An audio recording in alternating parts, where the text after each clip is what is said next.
একটা পাত্র আনো। পাত্রটা আনলেন, আনার পরে এইবার ওই মস্কের পানি পাত্রের মধ্যে ডাললেন। ডাইল্লা বলেন আমি হাত লাগাইলাম, তোমরা পানি নিতে থাকো। হাত লাগাইলেন পানির মধ্যে, আর এই পাত্র থেকে পানি ঝরনার মধ্যে যাচ্ছে, আর সবাই যার যার মস্কের মধ্যে পানি ঢুকাইলেন, পানি খাইলেন, উযু করলেন, যার মনে হচ্ছে গোসল করলেন। এরপরে আবার পানি ব্যাগের ভিতরে বইরা মহিলারা বললেন আপনি পানি আপনি লয়ে যান। সুবহানাল্লাহ। তাহলে আমার নবীজি পাহাড়ের অপোজিটে কি আছে সেটাও যদি দেখে, খিজির আলাইহিস সালাম থেকে আমার নবীদের জ্ঞানের যেই পরিধি অথবা আপনার পার্থক্য যদি আমি করতে চাই, এটা কোনো কুল কিনার নাই। ঠিক আমার নবীজি এইবার যে ঘটনাটা ঘটাইলেন মহিলার পানির ব্যাপারে, মহিলা তার বাড়িতে গিয়া কয় আমি এমন একজন ব্যক্তিকে দেখছি যেই ব্যক্তি আমার পানি নিয়ে এইভাবে এত মানুষের পানি দিলেন, সবাই চলো ওনাকে দেখে আসি, উনি সাধারণ মানুষ না, নিশ্চয় আল্লাহর কোন পাঠানো পয়গম্বর হবে। সবাই পুরা গ্রামের মানুষ আয়েশা পড়ছে, আয়েশা কলমা গ্রহণ করে মুসলমান হয়ে গেছে। বলেন সুবহানাল্লাহ। ওই খিজির আলাইহিস সালাম বলে হ্যাঁ মুসা, আমি কেন দেওয়াল সোজা করেছি? তুমি আমাকে পারিশ্রমিক নিতে বললা, পারিশ্রমিক নেওয়া বললা। আমি দেওয়াল সোজা করেছি কেন জানো?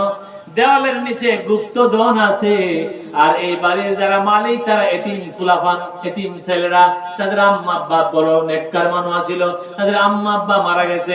এই এতিম সন্তানগুলা যখন বড় হবে, আল্লাহ পাকের কুদরতে এই দেওয়ালটা সরাইয়া তারা যখন কাজ করতে যাবে, তখন এই দেওয়ালের নিচে এই গুপ্তধনগুলা তারা পেয়ে যাবে। বলে সুবহানাল্লাহ। কাজটা কেমন হলো? বালের তো করছে। তাহলে এটা অ্যাডভান্স জ্ঞান যে পরে কি হইব, এরপরে কি হইব, এরপরে কি হইব। আপনি কি জানেন যে আপনি মাস্টার্স পাস করলে কি চাকরি পাবেন? আপনি তো টুটু কোম্পানি ম্যানেজার হইতে পারেন। বহুত এমএ পাস ঢাকা রিস্কা চালা কি আছে না? নাই, বহুত আছে। তাহলে আপনি তো লেখাপড়া করছেন, আমি মাস্টার্স পাস করেছি, আমার মতো জ্ঞানী এই পলাশতলী গ্রামে কেউ নাই, ফুটানি করছেন। আপনি তো দেখা গেল অটো চালান, তার 35 বছর পর্যন্ত দরাস্তে করছেন, চাকরি হয়েছে না কি? ওই ধরনের এমন বহুত আছে। তাহলে আমি জ্ঞানী বললেই চলবে না, জ্ঞানের মধ্যে আরো জ্ঞানী আছে। আশা করছিলেন চাকরি পাইবেন, চাকরি আল্লাহ আপনার দেয় নাই, আল্লাহ আপনাকে দেয় নাই। কিন্তু খিজির আলাইহিস সালাম যেটা বলছেন ভবিষ্যতে তাদের আরো সন্তান আসবে, এটারে মানে দিয়েছে এই জন্য। আর দেওয়ালের তলে গুপ্তধন পাবে, এটা আল্লাহ পাক আগে খিজির আলাইহিস সালামকে বলে দিয়েছে। তাহলে আল্লাহ প্রদত্ত জ্ঞানে খিজির আলাইহিস সালাম আল্লাহ পাকের এই হুকুমগুলা পালন করে মূসা আলাইহিস সালামকে শিক্ষা দিলেন যে মূসা তুমি শুধু বলিও না যে আমি জ্ঞানী, তোমার থেকে আরো জ্ঞানী পৃথিবীর মধ্যে আছে। বলেন না সুবহানাল্লাহ।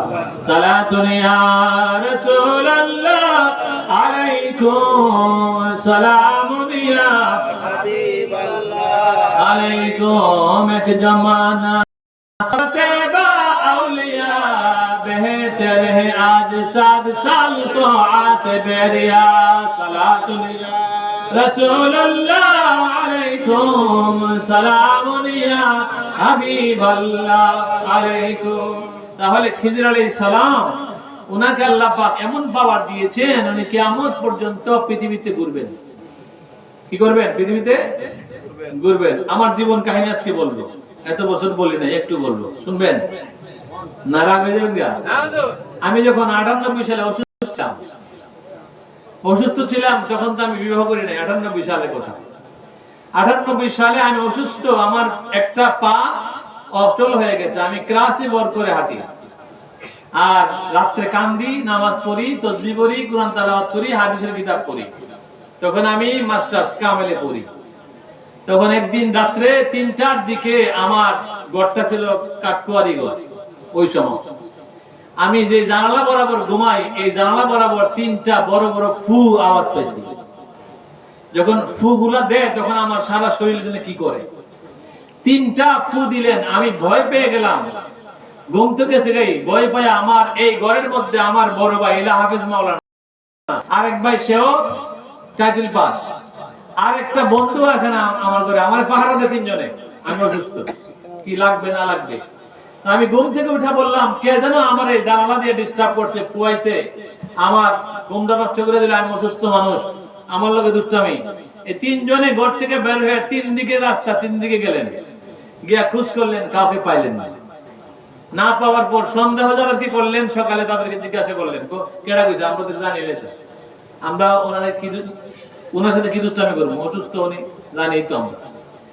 এইবার পরদিন আমাকে পঙ্গু হাসপাতালের ডাইরেক্টর রুহুল হক, তিনি মন্ত্রী ছিলেন, তখন ছিলেন না, এটা 98 সালের কথা। ওনার কাছে আব্বা আমাকে নিয়ে গেলেন দেখাইবার জন্য, চিকিৎসার জন্য। ওই রাত্রে বর্তমানে যিনি আমাদের মাজারের ক্ষতি বা আপন বড় ভাই, ওনাকে স্বপ্নে দেখাচ্ছেন খিজির আলাইহিস সালাম, বলতেছে আমি তো আমিনুল ইসলামকে জারাতে গেছিলাম, জান্নাতের 3টা ফু আমি দিছি, কিন্তু ঘরের ভিতরে যারা ছিল তারা গালিগালাজ করছে, আমি আয়েশা করছি আর যেতাম না। তাহলে খিজির আলাইহিস সালাম খোঁজ খবর রাখেনি, আমি তো প্রায় সময় দেখতে যাই, এই এলাকাতে আমি ঘুরি।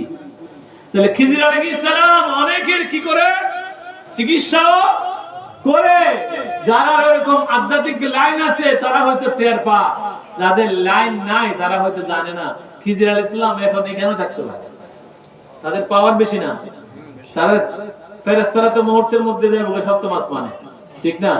তাহলে যারা আল্লাহর প্রিয় একজন খিজির আলাইহিস সালাম, উনাকে তো আল্লাহ এরকম স্পেশাল পাওয়ার দিয়ে রাখছে, যখন ইচ্ছা যেখানে উনি যাইতে পারে। বলেন না সুবহানাল্লাহ, একটু জিকির করে লা ইলাহা ইল্লাল্লাহ, লা ইলাহা ইল্লাল্লাহ, লা ইলাহা ইল্লাল্লাহ, লা ইলাহা ইল্লাল্লাহ, লা ইলাহা ইল্লাল্লাহ, লা ইলাহা ইল্লাল্লাহ,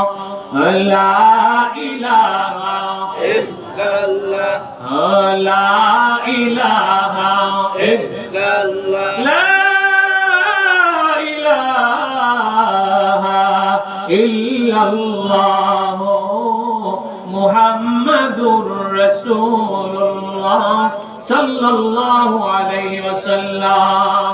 আমার বন্ধুরা একজন আমার আজকে জিজ্ঞাসা করলেন, হুজুর নবীজি যুদ্ধের ময়দানে আঘাত পাইলেন কেন?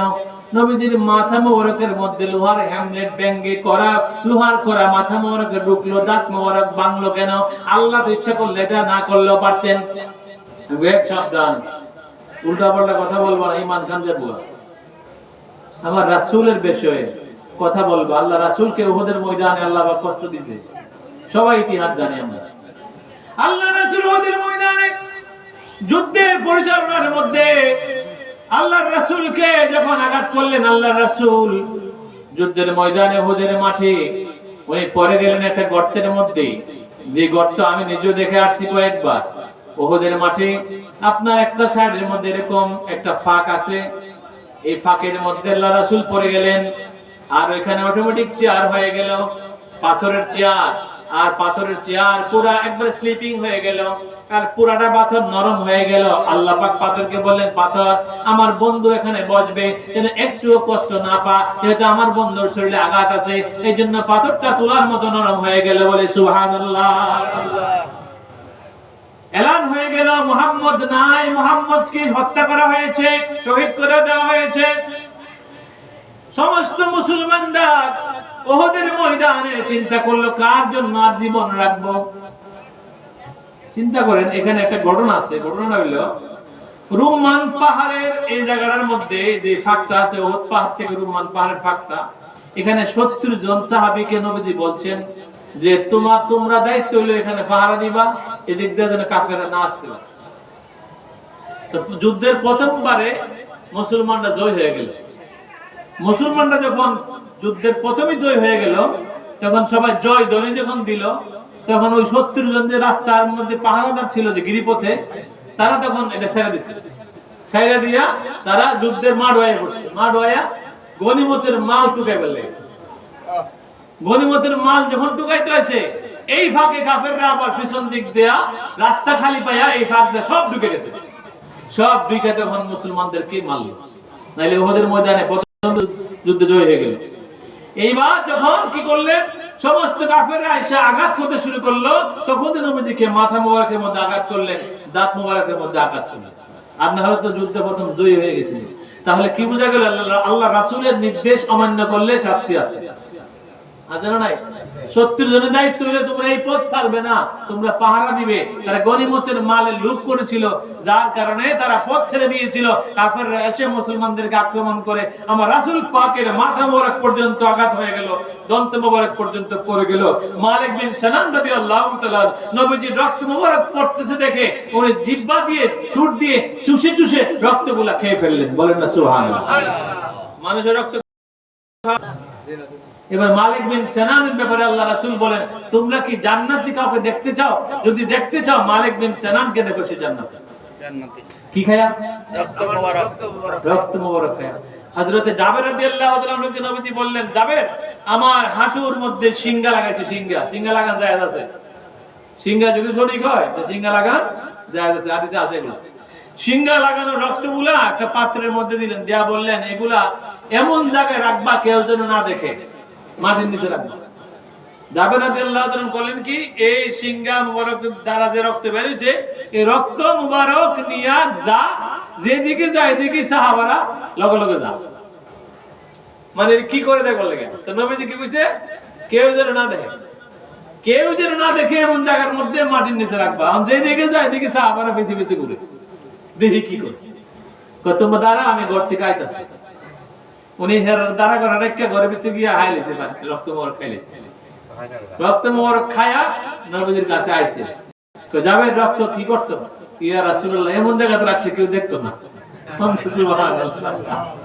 এমন জায়গাতে রাখছে কেউ টেরও পাইছে না, এমন ঢাকা রাখছে কেউ জানবেও না। তো কোথায় রাখছো? এখানে রাখছি। বলেন না সুবহানাল্লাহ। তাহলে সাহাবারা আমার রাসূলকে কেমন ভালোবাসতো, সাহাবী কিরামরা কেমন ভালোবাসলে। সাহাবী কিরামরা বলে, ইয়া রাসূলুল্লাহ, উহুদের ময়দানে সাহাবারা তালহা রাদিয়াল্লাহু তাআলা, আবু দুজানা রাদিয়াল্লাহু তাআলা তারা নবীজির সামনে দাঁড়ায় রয়েছে তীর লওয়ার জন্য। আপনার বডির মধ্যে একটা তীর যেন না পড়ে, আমাদের বডিতে তীর পড়ে আমরা শহীদ হয়ে যাব, এরপর আপনার বডিতে যেন একটা তীর না লাগে। কেমন সাহাবী? তীর খাইতে দেখতে হয়তো আবু দুজানা শহীদ হয়ে গেল। তাহলে আল্লাহ রাসূলের মুহাব্বতরা জানের চেয়ে বেশি হাদিসে আসছে, লা ইউমিনু আহাদুকুম হাত্তা আকুনা হাব্বা ইলাই লিওয়ালিদিহি ওয়া ওয়ালাদিহি ওয়ান নাসি আজমাইন। ততক্ষণ পর্যন্ত ঈমানদার হবে না ততক্ষণ পর্যন্ত আল্লাহ রাসূলকে জানের চেয়ে বেশি ভালো না বাসি। তাহলে কত ভালোবাসি আমরা। দাড়ি কো, দাড়ি তো আল্লাহ রাসূল বলছে রাখো, আমি দাড়ি কে চালাই, দাড়ি আমি শুরু করে লাই, দাড়ি আমি কামাই লাই। তাহলে আল্লাহ রাসূলের হুকুম মানলাম কেন? জুব্বা পরো, এটা আল্লাহ রাসূলের নির্দেশ। টুপি পরো, আল্লাহ রাসূলের নির্দেশ। নামাজ পড়ো, আল্লাহ রাসূলের নির্দেশ। তাহলে আল্লাহ রাসূলের নির্দেশগুলো আমি মানলাম না, আর আমি বললাম যে আমি তো আল্লাহ রাসূলের পাগল, আমি তো আশেকে বেবস। কি মনে কষ্ট হইতেছে? আমি আপনারা কই না, যারা আল্লাহ রাসূলের হুকুম মানে না তারা তো কষ্ট লাগবে। আমার বন্ধুরা, প্রিয় নবী রাসূল পাক সাল্লাল্লাহু আলাইহি ওয়াসাল্লামের নির্দেশগুলো মানলে, ওনার সুন্নাতগুলো পালন করলে উনি খুশি হবেন না বেজার হবে? খুশি হলে কি লাভ হবে? সুপারিশ পাবেন। কি পাবেন? হাসরের ময়দানে কোটি কোটি মানুষের মাঝখানে নবীকে কেমনে পাইবেন? কোন আমল করলে? বেশি বেশি দুরূদ শরীফ পড়লে। কি পড়লে? বেশি বেশি দুরূদ শরীফ পড়লে আল্লাহর নবীজির সঙ্গে হাসরের ময়দানে সাক্ষাৎ পাবেন এবং কাছে থাকবেন। আল্লাহুম্মা সাল্লি আলা পরবারে বার, আল্লাহুম্মা সাল্লি আলা পরবারে বারে, দরুদে পাগল হইলে করবে নবী পার, দরুদে পাগল হইলে করবে নবী পার, আল্লাহুম্মা সাল্লি আলা পরবারে বার। আল্লাহর নবীর দুরূদ শরীফ বেশি পড়বেন, নবীকে কাছে পাবেন, স্বপ্নে পাবেন, বাস্তবে পাবেন। নবীকে যে স্বপ্নে দেখবে, নবীজি বলে যে আমাকে স্বপ্নে দেখবে সে আমাকে বাস্তবেও দেখবে। কেমন দেখবে? বাস্তবেও দেখবে। আমার সুরুত শয়তানে ধরতে পারে, তাহলে আল্লাহর সুরুত পর্যন্ত শয়তানে ধরছে, আল্লাহর সুরুত পর্যন্ত শয়তানে ধরছে। জানেন ঘটনা? মুস্ত নাকি? সব মুস্ত। লা ইলাহা ইল্লাল্লাহ, লা ইলাহা ইল্লাল্লাহ, লা ইলাহা ইল্লাল্লাহ, ভাইজান বহুদূরে মদিনা, আমরা বারে বারে যাব মদিনা। দয়া করো দয়াল আল্লাহ, দয়াল আল্লাহ, পুরা মনের বাসনা। লা ইলাহা ইল্লাল্লাহ, লা ইলাহা ইল্লাল্লাহ, লা ইলাহা ইল্লাল্লাহ, লা ইলাহা ইল্লাল্লাহ, মুহাম্মাদুর রাসূলুল্লাহ সাল্লাল্লাহু আলাইহি ওয়াসাল্লাম। আমার বন্ধুরা সাহাবায়ে আমরা যখন দেখলো কাফেররা আবার এসে ঢুকছে যুদ্ধ করার জন্য, এবার সাহাবারা কার জন্য আর জীবন রাখবো, মুহাম্মদ সাল্লাল্লাহু আলাইহি ওয়াসাল্লাম নাকি শহীদ হয়ে গেছে। এইবার সবাই যুদ্ধ করতে করতে অনেকেই শাহাদাত বরণ করলো। এইভাবে 70 জন ওই উহুদের যুদ্ধে শাহাদাত বরণ করেছে। ইন্না লিল্লাহি ওয়া ইন্না ইলাইহি রাজিউন। 70 জন সাহাবী যখন আপনার উহুদের ময়দানে শাহাদাত বরণ করলো, 2 জন শহীদের লাশ যখন জান্নাতুল বাকির দিকে নিতে শুরু করলো, এবার পাহাড়ের একটা অংশ ভাঙিয়া এবার এটা ওই লাশের সঙ্গে চলতে শুরু করলো। সুবহানাল্লাহ। 2 জন সাহাবীর লাশ, শহীদের লাশ যখন জান্নাতুল বাকি, কিন্তু মদিনা শরীফ কিন্তু উহুদের ময়দান দেখা যায়। 22 নম্বর 21 নম্বর গেটে দাঁড়ালে লাল কালারের পাহাড়, উহুদের মাঠ, উহুদের পাহাড় দেখা যায়। আর উহুদের পাহাড়টা আসমান থেকে দেখা যায় মুহাম্মদ লেখা। কি লেখা?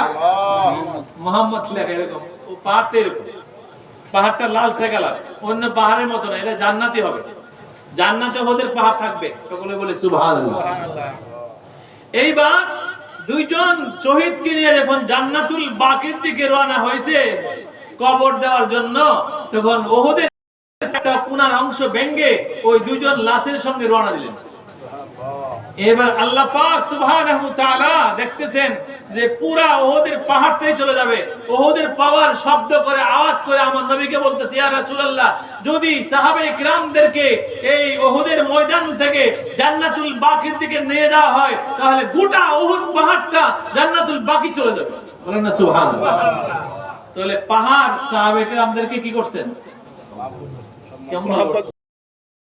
মুহাব্বত করছেন। যদি একটা সাহাবীকে জান্নাতুল বাকিতে নিয়ে যাওয়া হয়, তাহলে গোটা উহুদের পাহাড়টা পুরাটা উঠে জান্নাতুল বাকি চলে যাবে।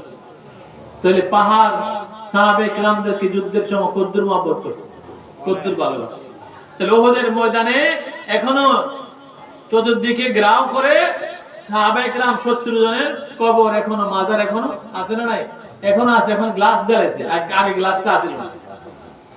আমার বন্ধুরা, ওই উহুদের মাঠে 70 জন সাহাবীর সামনে দাঁড়িয়ে যদি দোয়া করেন, দোয়া কবুল হবে নি? অবশ্যই কবুল হবে নি। 70 জন সাহাবী শহীদ হয়েছে কার প্রেমে? নবীজির প্রেমে। কিতাবে বলে গেল নবীজি যদি তুমি শহীদ হও তোমারে 20 লাখ টাকা দেব, তোমার পরিবারের ভরণ পোষণ দেব, এমন কোন কিছু আছে? কিচ্ছুই না। নবীজির প্রেমে, নবীজির পাগল হইয়া, নবীজির প্রেমে পাগল হইয়া জীবনটা দেয়া লাগছে। হানজালা, হযরত হানজালা রাদিয়াল্লাহু তাআলা বিয়ে করলেন। বেশ বাসর রাত্র শেষ করে ভোরবেলা যখন শুনলেন মদিনা শরীফের মধ্যে খবর আসলো উহুদের ময়দানে মুহাম্মদ সাল্লাল্লাহু আলাইহি ওয়াসাল্লাম নাই, উনাকে মেরে ফেলা হয়েছে। এবার হানজালা রাদিয়াল্লাহু তাআলা বলেন, রাসূল করব, বিবি গো তরোয়াল দে, আমার লুঙ্গি দেওয়া দরকার নাই, তরবারি আমার দাও, আমি আমার জীবন রাখতে চাই না। যেই নবীর কারণে আমি আজকে মুসলমান, ওই নবী উহুদের ময়দানে শহীদ হয়ে গেছে, ওই নবীর কারণে আমি আর দুনিয়া থাকতে চাই না, নবীর সঙ্গে আমি শহীদ হইতে চাই। এবার হানজালা রাদিয়াল্লাহু তাআলা লইয়া উহুদের ময়দানে আইসা যুদ্ধ করতে করতে শাহাদাত বরণ করলেন। ইন্না লিল্লাহি ওয়া ইন্না ইলাইহি রাজিউন। হানজালার স্ত্রী পিছনে আসতেছে দৌড়াইয়া, আমার স্বামী তো গোসল করে না, নাপাক। দৌড়ে আসতে যাইছে, বলি ইয়া রাসূলুল্লাহ, ইয়া হাবিবাল্লাহ, আমার স্বামী নাপাক, গোসল করে নাই। এবার আমার নবীজি বলে, সাহাবারা রে, হানজালার লাশ কোথায়? তার আনু গোসল দেওয়া লাগবে, কিন্তু শহীদদেরকে গোসল দেওয়া হয় না। শহীদদেরকে গোসল দেওয়া হয় না। শহীদদেরকে যেমনি সেমনি দাফন কাফন করা, যে কাপড় পরা আছে, যেমনি হাত পা কাটা আছে, এইভাবেই খবর দেওয়া। গোসল দেওয়া হয় না, তো হানজালারে গোসল দেওয়া লাগবে, তার ফরজ গোসল।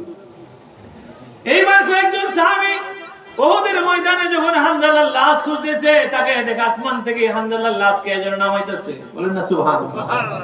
কেমন লাগবে দেখলে? সুবহানাল্লাহ।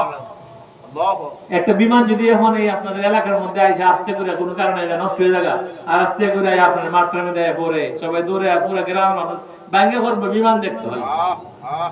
তাহলে আসমান থেকে হানজালার লাশ নামতেছে, সাহাবারা তাকিয়ে দেখে আসমান থেকে হানজালার লাশ নামতেছে, বলেন না সুবহানাল্লাহ। ফেরেশতারা নামাইতেছে, আর এই হানজালার লাশ দাড়ি মুবারকের মধ্যে ঝরতেছে পানি, পানি টপটপ করে পড়তেছে, চুল মুবারক থেকে পানি টপটপ করে পড়তেছে। এইবার আল্লাহর হাবিব সাল্লাল্লাহু আলাইহি সাল্লাম বললেন, এই শোনো, হানজালাকে দুনিয়ার পানি দ্বারা গোসল দেওয়া হয় নাই, হাউজে কাউসারের পানি দ্বারা গোসল দেওয়া হয়েছে, কারণ আল্লাহর কাছে সে এত প্রিয় হয়েছে, বলেন না সুবহানাল্লাহ। এইজন্য হানজালাকে গাসাইলুল মালায়েকা বলা হয়, উনি ফেরেশতার দ্বারা গোসলকৃত একজন সাহাবী। আর কি পাইছে এটা? পৃথিবীর আর কি পাইছে ফেরেশতার গোসল? উনি পাইলো কেমনে?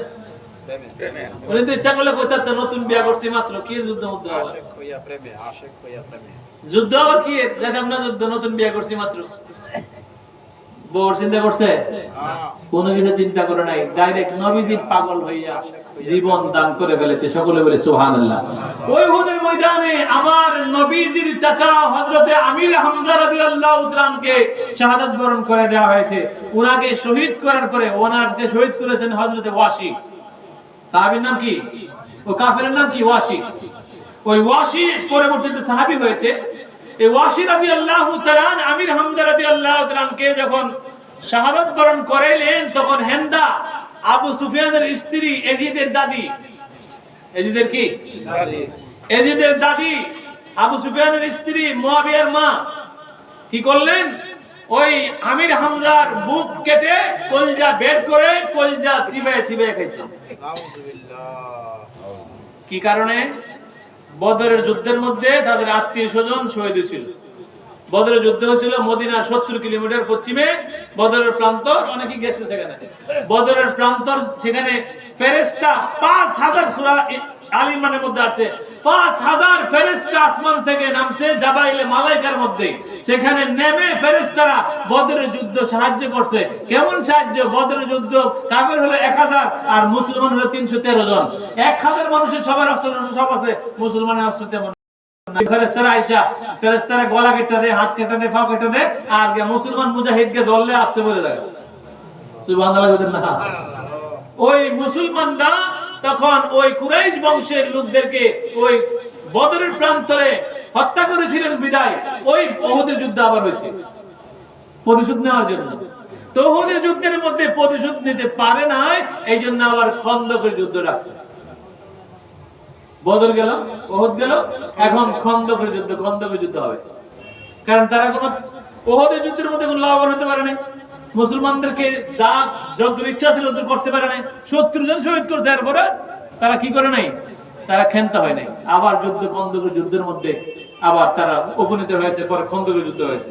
যেটা বলতেছিলাম, আমির হামজা রাদিয়াল্লাহু তাআলা ওনার কলিজা খুলে হেন্দা চাবায়া খাইছে, আর রাসূল পাকের চাচা আমির হামজার বডি মুবারককে টুকরা টুকরা করছে। কেমন চাচা? আবু জাহিল নবীকে মারতে আইছে, মুহাম্মদ কোথায়, এখন শেষ করে ফেলবো। রাস্তার মধ্যে আমির হামজার লগে দেখা, এই কই যাস? মুহাম্মাদের কল্যাণ নিব। মুহাম্মাদের কল্যাণ নিলে আমারটা আগে নেই। কেন? আমি তো মুহাম্মাদের কলমা পড়ে নিয়েছি। আসলে পড়ে নাই, আসলে পড়ে নাই, না পড়ে কইছে আমি পড়ে নিয়েছি, মুহাম্মাদের কলমা আমি পড়ে নিয়েছি, আমার সাথে আগে ফাইটিং কর, এরপরে যাইস। এইভাবে নবীজিকে হেল্প করেছে, বলেন না সুবহানাল্লাহ। পরবর্তীতে আবু সুফিয়ান ইসলাম গ্রহণ করেছে, মুয়াবিয়া ইসলাম গ্রহণ করেছে। কোন সময়? চাপে পড়ে। কোন সময়? যখন মক্কা বিজয় হয়েছে। যখন মক্কা বিজয় হয়েছে, 10,000 সাহাবী আসছে মদিনা থেকে। আয়েশা মক্কা শরীফ যখন ঘেরাও করলো, মক্কা শরীফ বিজয় করলো, এক বুড়া মহিলা দৌড়তেছে, বুড়ি মহিলা গাট্টি গুটি লইয়া দৌড়তেছে। আমার নবীজি বলে, বুড়ি মা কোথায় যাও? আমি আমার লোকজন পাহাড়ের পাশে চলে গেছে, আমি সেখানে যাইতে চাই। একজন লোক আসতেছে, মুহাম্মদ আমাদেরকে মেরে ফেলবে, আমি পাহাড়ের গুহার মধ্যে আশ্রয় নিতে চাই। এবার আমার নবীজি বলে, আমি আপনার গাট্টি, আপনার গুঠুরি, আপনার কাঠুরি সবগুলো আমি আপনার গুহার মধ্যে পৌঁছায় দিব, আমাকে নিয়ে যান। কো টাকা লাগবে না? কো টাকা লাগবে না। এবার নবীজি পিছনে পিছনে গাট্টি লয়ে হাঁটে, আর বুড়ি মহিলা আগে আগে হাঁটে। যাইতে যাইতে যাইতে যাইতে পাহাড়ের পাশে যখন গেলেন, এইবার বৃদ্ধ মহিলা ডাক দিয়ে বললেন, আমিও এসে পড়ছি মক্কা থেকে, মুহাম্মাদের অত্যাচারে আর থাকতে পারলাম না। এবার গুহার লোকগুলা বের হয়ে দেখে ওই বুড়া মহিলার পিছে মুহাম্মদ সাল্লাল্লাহু আলাইহি সাল্লাম গাট্টি গুটি লয়ে দাঁড়ায় রয়েছে। বলে সুবহানাল্লাহ। কেমন হয়েছে? যে লোকগুলা নবীজির কারণে ভাগ্য আইলো, পাহাড়ের সিফাত, এখন তারা এই মহিলা কাম করছো কিনা, যার কারণে ভাগ্য আইছো তার দিল লয়ে আইছো, আবার সাথে লয়ে আইছো না, সাথে আবার গাট্টি গুটি মাথা দিয়ে আনছো। অত বড় কাম করছো তুমি। যদি মুহাম্মদের সৈনিকরা খবর পা, তোমার শেষ করে ফেলবে। ও না না, মুহাম্মদ যদি হয়ে থাকে আসলে উনি আল্লাহ পয়গম্বর হবে, আর না হলে এমন ভালো মানুষ আমার জীবনে দেখি নাই। আমার গাট্টি এনে দিল, কোনো টিয়ানে না। এইবার সবাই এই দৃশ্য দেখে কলমা পড়ে মুসলমান হয়ে গেল। মক্কা বিজয়ের পর নবীজি বললেন, আজকে কাবা শরীফের এরিয়াতে, মক্কা শরীফের এরিয়াতে সমস্ত ঘর আমি বলে দিলাম নিরাপদ। কি পদ? নিরাপদ। আবু সুফিয়ানের ঘর নিরাপদ, সবার ঘর নিরাপদ, সবাইকে আমি সাধারণ ক্ষমা করে দিলাম। 10,000 সাহাবী যদি পুরো এরিয়া ঘেরাও করে লা, মাথার মধ্যে কিছু থাকবো, বুকের মধ্যে কিছু থাকবে, পানি থাকবো, এমনি তো দম যা। 10,000 সাহাবী ঘেরাও করে লেছে, আমরা তো মেরে নিব। সবাই বই পাইলেন। নবীজি কাবা শরীফের চাবি নবীজিকে দিলেন। দেওয়ার পরে নবীজি বললেন, কাবা শরীফের চাবি তুমি রাখো। তালহাকে বললেন, তুমি কাবা শরীফের চাবি রাখো, তোমার দায়িত্ব এটা থাকবে। বলেন না সুবহানাল্লাহ। মুসলমান না, না হইলে নাই, তোমার কাছে থাকো। এরপরে তালহা রাদিয়াল্লাহু তাআলা ইসলাম ধর্ম গ্রহণ করে ফেললেন। তো এইভাবে মক্কা বিজয় করার পরে নবী সাল্লাল্লাহু আলাইহি সাল্লাম বললেন, বেলাল তুমি কাবা শরীফের ছাদের উপরে উঠে আযান দাও। এবার বেলাল রাদিয়াল্লাহু তাআলা কাবা শরীফের ছাদের উপরে উঠা কয়, ইয়া রাসূলুল্লাহ কোন দিকে আযান দিতাম? মদিনা থেকে যখন আযান দিতাম তখন দক্ষিণ দিকে আযান দিতাম। দক্ষিণ দিকে কাবা ছিল, কিবলা দক্ষিণ দিকে। মক্কা শরীফের মদিনা শরীফের দক্ষিণে হলো কাবা শরীফ। তাহলে আমাদের থেকে দাঁড়াইলে এই কোণে হলো মদিনা শরীফ, মদিনা শরীফ হলো উত্তরে, আর দক্ষিণে হলো কাবা শরীফ। তাহলে মদিনা যারা নামাজ পড়ে তারা দক্ষিণ দিকে নামাজ পড়ে। ইয়া রাসূলুল্লাহ মদিনা শরীফে যখন আযান দিতাম তখন দক্ষিণ দিকে কাবা শরীফের দিকে কিবলা বলে আযান দিতাম। এখন কাবার ছাদের উপরে উঠে গেছি, এখন আযান দিব কোন দিকে? এখন তো আমার সামনে কি নাই? কাবা শরীফ আর নাই। আমি দাঁড়াইছি তো কাবার ছাদে, আমার সামনে তো কোনো দেওয়াল নাই। আমি এখন কোন দিকে আযান দিব? আল্লাহর হাবিব বলে, বেলাল আযান দাও, আমি যেদিকে দাঁড়াই ওই দিকে আযান দাও, কারণ আমি নবী কাবার কিবলা। সুবহানাল্লাহ। আরশুকা কাবা মদিনা, ফরশুকা কাবা মদিনা, কাবা কা কাবা मदीना जन्नत से बेहतर मदीना सल्लल्लाहु अलैहि मुहम्मद सल्लल्लाहु अलैहि वसल्लम सल्लल्लाहु अलैहि मुहम्मद सल्लल्लाहु अलैहि वसल्लम। কাবা শরীফের ভিতরে নবীজি ঢুকলেন, ঢুকা বললেন, আলী সবগুলা মূর্তি ভেঙে ফেলতে হবে। মূর্তি কয়টা? 360টা। কয়টা মূর্তি? মক্কা বিজয় করলেন, 360টা মূর্তি কাবা শরীফের ভিতরে। এবার নবীজি লাঠি মুবারক দ্বারা এরকম ইশারা করে করে মূর্তিগুলা ফেলতেছেন আর ভাঙতেছেন। তো হযরত আলী কই, ইয়া রাসূলুল্লাহ আপনি যদি ইচ্ছা করলে হাত দিয়েও লাঠ পান, তো লাঠি দিয়ে কেন বাড়াইতেছেন? তো আলী, যদি আমি আমার হাত দিয়ে মূর্তিকে টাচ করি, মূর্তি জিন্দা হয়ে যাবে। কি হয়ে যাবে? জিন্দা হয়ে যাবে। আমার হাত মোবারক লাগলেই মূর্তি প্রাণ চলে আসবে। এই জন্য আমি মূর্তির মধ্যে লাঠি দিয়ে দিয়ে ফলাই। বলেন না সুবহানাল্লাহ। তাহলে আমরা পাগল হইতে চাই কি চাই? এটা কার নির্দেশ? আল্লাহ কয় মাইয়ুতির রাসূলা ফাকাত আতা আল্লাহ, আমার রাসূলের ইতিআত করলে, আমার রাসূলের মহব্বত করলে, আমার রাসূলকে ভালোবাসলে আমি আল্লাহকে ভালোবাসা হয়, আমি আল্লাহকে মানা হয়। বলেন না সুবহানাল্লাহ। এই কথা বলার পরে এক ছেলে আমাকে, হুজুর এটা কি বলেন, তাহলে কি আল্লাহরে ভালোবাসেন নাই আর নবীরে ভালোবাসেন, তাহলে তো নবী আল্লাহর। প্রশ্ন কিন্তু বাজি করছে, যেহেতু তার ব্রেনে চেক করছে যে যদি নবীকে ভালোবাসা বেশি বাঁচতে হয় তাহলে তো আল্লাহরে ভালোবাসার কথা এখানে কম, তাহলে আল্লাহ বড় না নবী বড়? তার প্রশ্ন তার জ্ঞানে ঠিক আছে। আল্লাহ বলতেছেন কুল ইন কুনতুম তুহিব্বুনাল্লাহা ফাত্তাবিউনি, তোমরা যদি আমার ভালোবাসা পাইতে চাও আমার রাসূলের ইত্তেবা করো, আমার রাসূলকে মহব্বত করে ভালোবাসো। ইউহিব্বুকুমুল্লাহ, আমি আল্লাহ তোমারে ভালোবাসবো। ওয়া ইয়াগফির লাকুম, ক্ষমা করব যুনুবাকুম, তোমাদের গুনাহগুলো। আল্লাহ গাফুরুর রহিম, আমি গাফুরুর রহিম। তাহলে আল্লাহ নিজে নির্দেশ করতেছে কারে ভালোবাসার জন্য? নবীকে ভালোবাসার জন্য। তাহলে মালিক যদি বলে যে আমার যে লোকটাকে ভালোবাসলে আমার ভালোবাসা হবে, তাহলে এখানে ফতোয়া আছে? ফতোয়া এখানে কোনো ফতোয়া নাই। তাহলে আল্লাহর নির্দেশ নবীকে ভালোবাসা। কার নির্দেশ? আল্লাহ।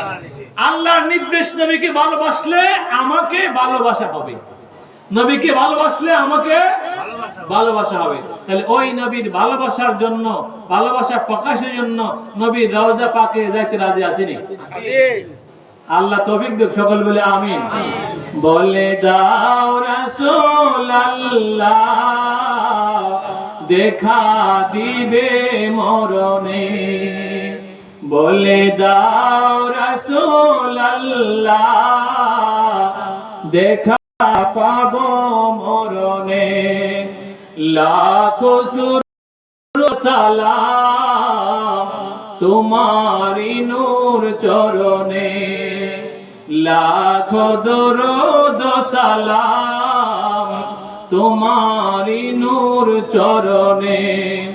নূরে ভরপুর রওজা তোমার দেখিতে বড় বাসনায় আমার, নূরে ভরপুর রওজা তোমার দেখিতে বড় বাসনায় আমার।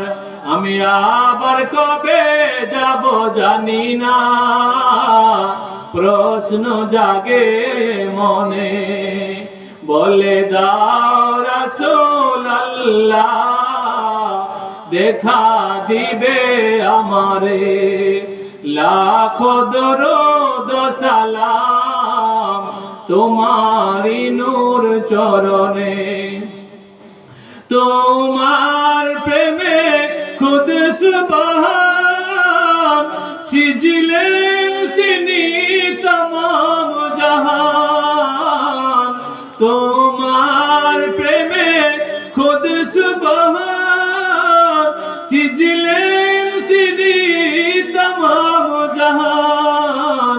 দেখা দাও গো দয়াল নবীজি ডাকি তোমায় দমে, বলে দাও রাসূলুল্লাহ দেখা হবে মরণে। পশু পাখি দেওয়ানা তোমার, কারণ তুমি রহমতের ভান্ডার।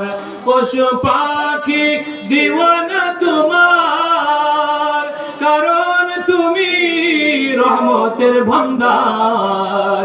শুনো গো দোস্ত খোদার দেখা দাও অতি গোপনে, শুনো গো দোস্ত খোদার দেখা দাও অতি গোপনে।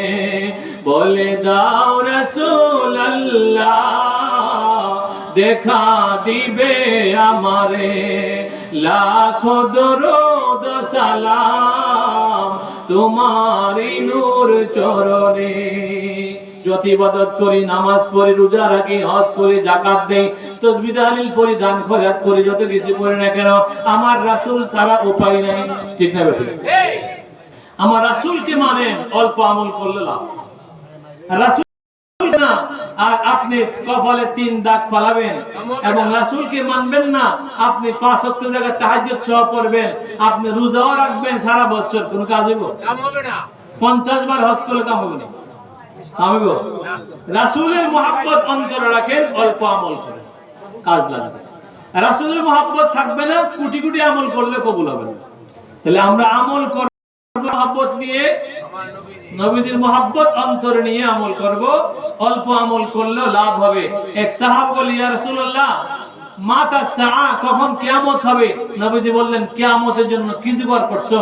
তো আমার কাছে বুঝি নাই, আমি তো বেশি নামাজও পড়তে পারি নাই, বেশি রোজাও করতে পারি নাই, বেশি নেক আমল করতে পারি নাই, আমি শুধু আপনাকে আর আল্লাহরে ভালোবাসি, এটাই আমার বুঝি। এইবার নবীজি বললেন, তুমি যাকে ভালোবাসো তার সঙ্গে জান্নাতে থাকবা। নবীজি বললে পারতেন, তুমি নামাজ বাড়াও, রোজা বাড়াও, নেক আমল বাড়াও, আর না হলে আমার বেতন বলতে পারতেন না? বলতে পারতেন, কিন্তু তা বলে নবীজি বললেন, যাকে তুমি ভালোবাসো তার সঙ্গে জান্নাতে থাকবা। তাহলে ভালোবাসবো কাকে? কাকে ভালোবাসবো? নবীজিকে ভালোবাসতে হবে। নবীজিকে যদি আমি ভালো না বাসি, আমার নবীর কিছু হইব? নবীর সুন্নাত না মানলে আমার নবীর কিছু হইব? আমি কইলাম সুন্নি মাহফিল, সুন্নি মাহফিল, আমি নিজেও কইলাম আমি সুন্নি, আমি সুন্নি, দেখা গেল আমার সুন্নতের কিছু নেই। কেউ কথাটা কি সত্য না মিথ্যা? আমি যদি বলি আমি সুন্নি, তাহলে আমার মধ্যে আল্লাহ রাসূলের সুন্নাত থাকতে হবে না? কি বলে, থাকতে হবে না? সুন্নাত থাকতে হবে, রাসূলের প্রতি মহব্বতও থাকতে হবে, তাহলে আমার এই দাবিটা 100% হবে। আর যদি আমি সুন্নত রাখতে পাও করি না, আর মুখে মুখে বলি আমি রাসূলকে ভালোবাসি, তাহলে এখানে কিছু ঝামেলা আছে। কি ঠিক না বেঠিক? তাহলে সুন্নত রাখতে পাও করতে হবে, আল্লাহর হুকুম মানতে হবে, নবীর হুকুম মানতে হবে, নবীকে ভালো বেশি ইবাদত করতে হবে, তাহলে ইবাদতের মধ্যে মজা পাওয়া যাবে এবং নবীজিও খুশি থাকবে। কি থাকবে না? খুশি থাকবে। নবীজি আমাদেরকে দেখেনি?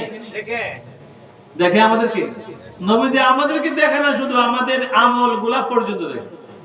আমরা কি কাম করতেছি, ভালো কাম করি না খারাপ কাম করি, নেক করি না গুনাহ করি, এটা আমার রাসূল দেখে। বলেন না সুবহানাল্লাহ। ইমাম আবু হানিফা রাহমাতুল্লাহ আলাইহির সামনে একজন লোক ওযু করতেছে। ইমাম আবু হানিফা তো সাধারণ বিষয়, সাহাবীর পরে। তাহলে ইমাম আবু হানিফা রাহমাতুল্লাহ আলাইহি বলতেছে, তুমি যে ওযু করতেছো গত রাতে এই গুনাহ করছো না? হুজুর আপনি কেমনে জানলেন? আমি তো ঠিক করছি এই গুনাহ। তাহলে ইমাম আবু হানিফা রাহমাতুল্লাহ আলাইহি উনি কোনো সাহাবী না, উনি সাহাবী পরের স্টেজ, ওলি আল্লাহ স্টেজ। ইমাম আবু হানিফা রাহমাতুল্লাহ আলাইহি বলতেছেন যে তুমি গত রাতে এই গুনাহটি করছো। সেটা করছি, আপনি কেমনে জানেন? তো আমি দেখতেছি তোমার উজুর পানির সাথে গুনাহগুলা দুয়া দুয়া যাইতেছে। সুবহানাল্লাহ। সুবহানাল্লাহ কি ফটো রাখবেন? তাহলে আল্লাহর ওলিরাও মানুষের নেক এবং গুনাহ দেখে। তার নবী তো জিন্দা নবী, নবীও সব খবর রাখে। যদি নবী দয়া না করে, আল্লাহ দয়া না করে, আবার ব্যস্ত না, ব্যস্ত আমরা চাইনি, ব্যস্ত আশা করি না, ব্যস্ত চাই। আপনারা যখন আমার কথা রাগ করতেছেন, খুশি মনে বলেন তো ব্যস্ত চাননি? রাত তুলে দেন না, ব্যস্ত চাননি? মাশাআল্লাহ, নারে তাকবীর, নারে রিসালাত, জিন্দাবাদ জিন্দাবাদ। হাত নামাই। তাহলে জান্নাত আপনারা চান, আমি চাই না। আপনারা চান আল্লাহ কবুল করুক, আমি জান্নাত চাই। তাহলে আপনাদের সকলের প্রশ্ন আসতে পারে, হুজুর কেন চান না? আমরা সবাই চাই বিরিয়ানি খাবো, আজকে মাহফিলের শেষে তাবরক বিরিয়ানি দিব, আপনি কেন চান না? এটা তো ভালো জিনিস, এর থেকে কোটি কোটি গুণ বেমিসাল ভালো জান্নাত। তাহলে জান্নাত সবাই চায়, আপনি চান না কেন? আমি চাই না। আমি কই আল্লাহ তুমি খুশি হইয়া যদি আমারে জাহান্নাম দাও, আমি সেখানে যাইতে রাজি আছি। এটা আমার আবেগ, আমার তো শিখেন, এটাই বাস্তব, এটা আকীদা। তুমি খুশি হইয়া যদি আমারে জাহান্নাম দাও, আমি ওইখানেই যাব, কারণ তুমি তো আমারে বানাইছো। এই মায়ার কথাটা কইলে আল্লাহ মায়া লাগতো না? আল্লাহ কইব আমার পাগলটা দেখছো, সে জান্নাত তো চায় না, আমারে চায়। আমারে কেমন চায়? আমি যেন তার প্রতি খুশি থাকি। তাই আল্লাহ যদি খুশি হয়ে যা, বান্দাকে কি জাহান্নাম দিবে? না। জাহান্নাম দেখাবো? জাহান্নাম দেখাবে না, জাহান্নাম দিবে না। আল্লাহ খুশি হলে এমনি জান্নাতি হয়ে যাব। এইজন্য বলবেন যে আল্লাহ আমি জান্নাত চাই না, আমি চাই তুমি আমার প্রতি খুশি থাকো, তুমি খুশি আমার জাহান্নাম দিও, তো আমি রাজি আছি। তাহলে আল্লাহরে খুশি করতে গেলে আল্লাহর রাসূলকে আগে খুশি করতে হবে। কারে? আল্লাহ রাসূলকে আগে খুশি করলে তারপরে মৃত্যুর পরে জান্নাত। আল্লাহ পাক বলেন আল্লাযী খালাকাল মাউতা ওয়াল হায়াতা লিয়াবলুয়াকুম আইয়ুকুম আহসানু আমালা। আমি হায়াত এবং মওত সৃষ্টি করেছি মানুষকে পরীক্ষা করার জন্য নেক আমল করতাম। নেক আমল তো ফুজি। এখন কোনো ফুজি নাই আমার কাছে, তাহলে তো কবরে আযাব আরম্ভ হয়ে যাবে। ফুজি আছে, ফেরেশতা আসবে ডান দিকে নামাজের ফুজি বাধা দিবে, বাম দিকে ফেরেশতা আসবে আযাবের ফেরেশতা রোজার ফুজি বাধা দিবে, মাথার দিকে ফেরেশতা আসবে আযাব দেওয়ার জন্য কোরআন তেলাওয়াতের ফুজি বাধা দিবে, পার দিকে আসবে আযাব দেওয়ার জন্য দান খয়রাতের ফুজি বাধা দিবে, নেক আমলগুলো বাধা দিবে। কোন নেক আমলই নাই, তাহলে কবরে চাপ দিবনি? কথা বলেন, চাপ দিবনি? আযাব হবে কিনা? তাহলে নেক আমল না করলে কবরের আযাব অবশ্যই ভোগ করতে হবে। এই জন্য আমার